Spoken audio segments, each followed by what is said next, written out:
ہمارا وجود ہے جو اللہ پاک نے ہمیں ایک وجود دیا ہے، وہ اس وجود کی ایک مادی حیثیت کیا ہے اور اس کی روحانی حیثیت کیا ہے۔ دیکھیں جب اللہ پاک نے ہمیں پیدا کیا، پیدا تو ہم بہت پہلے اللہ پاک نے جب فرمایا تھا روحوں سے قالوا بلی الست بربکم، سب سے وعدہ لیا ہے، سب سے وعدہ لے کے اللہ پاک نے بھیجا ہے۔ اس وقت ساری جتنی مخلوقات آج اس دنیا میں ہم دیکھ رہے ہیں یہ ساری آلریڈی پیدا ہو چکی ہوئی تھیں۔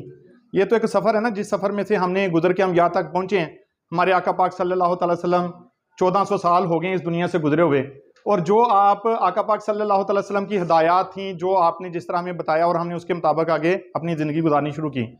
اس سے پہلے تو انسان کہہ لیں کہ بہت سارے انبیاء کرام اور بھی آئے ہیں، لیکن ہمارے آقا پاک صلی اللہ تعالی وسلم جن کے بارے میں فرمایا کہ جب ہم کلمہ پاک پڑھتے ہیں اشہد لا الہ الا اللہ و اشہد ان محمد رسول اللہ، یعنی صرف اللہ پاک کے آخری نبی آقا پاک صلی اللہ تعالی وسلم کو یہ اعزاز حاصل ہے کہ آپ فرما رہے ہیں میں گواہی دیتا ہوں کہ اللہ ایک ہے۔